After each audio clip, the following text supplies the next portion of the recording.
Religious life often started because a person, sometimes a priest or a layman, but often a woman, who saw particular needs and decided they had to do something.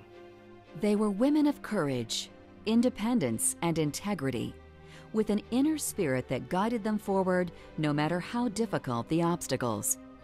They possessed a desire to lead a life devoted to spiritual work. Eventually, these women were called from Europe and other parts of the world to serve in the United States. At the request of the community and through the authority of the bishop, these women religious came to Northwest Ohio and devoted their lives to helping people in need. Their presence in the community marked the beginning of orphanages, schools, colleges, hospitals, nursing homes, shelters, and more. Over the past century, they brought a dedicated passion to this community, both remarkable and inspiring, a passion of hearts afire.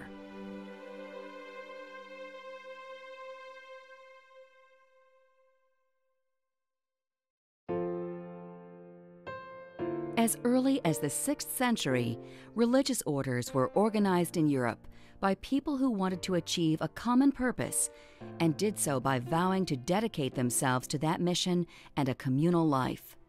Orders sprang up around major saints, St. Francis, St. Dominic, St. Augustine. The teachings of each saint were written as rules, and communities of faith were developed around those rules. Most women religious communities were established by a founder or foundress who addressed a specific need in the community at that moment in time. Their vows and rules were most often based on a set of saintly rules that were followed by a larger religious order. These groups of sisters are referred to as congregations. The Council of Trent in 1545 formally introduced the habit to make uniform dress a part of religious life. Adherence symbolized fidelity to Christ and religious profession, as well as distinguished different religious congregations from one another. It wasn't until 1965, after Vatican II, that each congregation was told to recognize the signs of the time and review their original charism and apply those beliefs to modern day. We responded to that call of Vatican II and went back to the dress of the women of our station of life, which is why I'm dressed like a college professor, because that's my station in life, that's my ministry. Women Blessing Women is just one example of how religious congregations are currently working together to serve our community. This program, Women Blessing Women, was started about 1998 by a consortium of all of the religious orders of Northwest Ohio. They got together and started a program that reaches out to women who dropped out of school. Doesn't matter why. The program now runs on its own. It is an organization of its own. So although they're still connected to it, their major impetus was getting it started in the first place. Many people look at religious life and sisters as mysterious. It can be difficult to understand why someone would devote her entire life to religious service. A sister is one who does apostolic work. In other words, like teaching or nursing or social work or work that's out among the people. Being a sister is really just a further step in your baptismal commitment, and you're baptized into this community of faith as Catholic, and therefore then what are you going to do with that? Our sisters are in just about every walk of life, as their lay counterparts are. And so they have the option for both. But they make a choice to take vows, to be faithful to those vows, and then to do the work that they feel they're called to. All religious communities take the vows of poverty, chastity, and obedience. And in those vows, we're imitating Christ, who was also chaste, poor, and obedient. And chastity is my way of loving. Rather than limiting myself to one human person, I'm free to love all people as Jesus would love them. And poverty, like Jesus, I want to live a simple lifestyle, mindful that many in our world have not all they need, really. And the vow of obedience, the root of obedience means to listen, and that is what we do in our vow of obedience. We're trying always to listen to what God is calling us to do. I realized that the sisters made a difference in people's lives, and that's really what I wanted to do, was to make a difference in someone's life, and I felt I could do that best by being a Sister of St. Francis. I was interested in religious life and began to look at different communities, and with that idea I thought the day will come when I can't be a nurse. I'll be old or I'll be sick. The day will come when I can't be a teacher. But there will never be a day, no matter how old or how sick I am, that I'm not able to pray, and then I'm not able to help people with forgiveness and reconciliation. Well, when I was younger, I think I went back and forth between shall I be a sister or shall I be married, because I had, my parents were very loving parents, and so I had great role models there.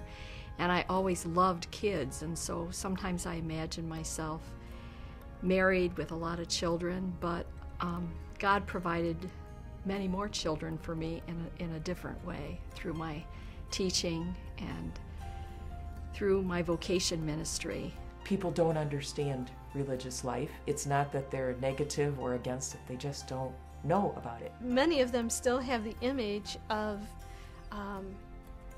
Sister Act, it's prior to pre-Vatican II, and those images are being passed down from oftentimes grandparents. Some people, maybe they're not interested in religious life, but they have a misconception that sisters pray all day and our life is very serious. We work all the time. But by spending time with us, people see that we're normal people. We have fun.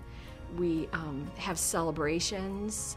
We do work hard, but we're supporting one another in our ministry. While I've changed ministries, would have never dreamt of doing some of the things I've done, the community, because of its calling me to do that, has just expanded my world wonderfully. While some people think religious life is very confining and boring, I have yet to discover that. They don't know that we have changed and that we are living life in a new way, in a vibrant way, in a joyful way. I think where we are now, there is much more of the reality of who we are as a religious and what we are about. So I've had the great privilege of educating people, which is always fun. It's great to go out not only with young people, with adults in the diocese as well, and answer their questions and kind of open their whole view of what religious life and church ministry is about. Sisters and religious congregations that follow the saintly examples passed down from their foundress or founder are drawn to vocations and missions that express those virtues. Within each of the missions, the ministries are created, and the sisters are asked to serve those in need. Well, religious are grouped according to their charism and their founder. Yes, each one of us has a different spirit. We have a different charism. And by charism, I mean that it is a gift that is given by God, which highlights a certain aspect of the gospel. And when one enters a religious order, one chooses to assume the work of that particular religious community. And our province are primarily educators. The sisters are primarily educators. So I knew coming in that I would likely be a teacher somewhere. When our community asks us to be in ministry, they want us to be prepared. They want us to be well trained.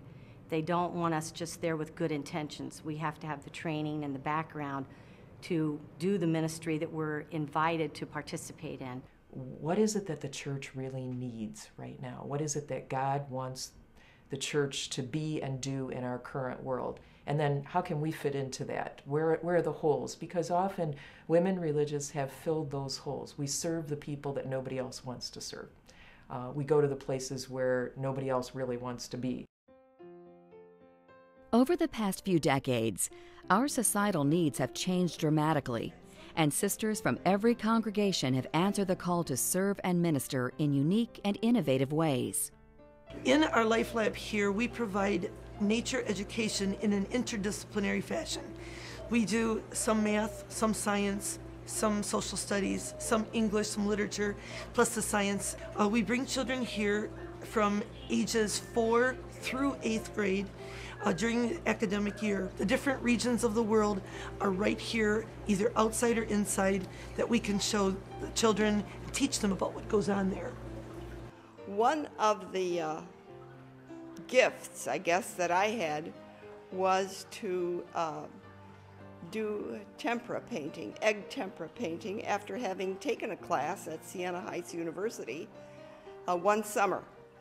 And so then after that, I did the San Damiano cross that hangs up in the chapel. And if you remember, on the outer walls of the Franciscan Center, there are huge mosaics that were done right here on this campus in simple little Alverno studio.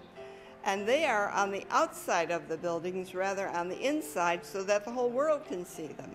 St. Angela always told us to go with the times. And this is the time of daycare, believe it or not. She told us to move on. Now, I never thought that I'd be in a daycare. I never thought. And but I'm really happy that I am. And it does fit in. And as times go on, who knows what the next 10 years will be. Well, I am a physician, and therefore I work in a health project, and one of the other sisters is with an education project.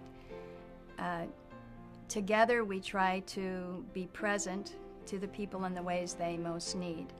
Access to health care is minimal there, especially in our area, so we offer a basic service. At least from my perspective, and this is my ministry right now, we call it spiritual direction retreat work, but what we do is try to be with someone as they try to find their way. And the retreat center, the spirituality center, is providing that space. So we have Reiki, which is healing touch. We have a massage. We had availability of reflexology at that time, working with the feet. And then we also have the walking. We have an exercise room. We have bicycles, that kind of thing. And then we also want them then to connect that to art, music, and then the reading of the traditions that we have of saints and of contemporary men and women who have given us examples and shown us how to live life. So my ministry, really, I didn't go out and look for it. It came to me. About 9 years ago, one of the sisters asked if I could help an older lady in her home. She was homebound, and she was in poor health. So I guess I can. At that time, I was a nurse aide, and I was also in charge of maintenance at the St. Ursula Academy Convent. So I had enough work to do, but I thought, well, one person, I could do that. Well, then she told somebody else, and I got a second job, and then I got a third job, and now I'm up to 14. I do whatever they want me to do. If it's to make a bed, to clean, to shop, to visit, whatever they want me to do. With the inequality and violence in the United States and around the world, the message of peace and the fight for human dignity continues to be a significant ministry. We have taken stances, and each year for many years we have chartered a bus to go to Fort Benning and have our vigil. As a result of the violence in those countries, there are more and more people trying to flee that and come to our country. We're starting an office in Archbold called Project Hope.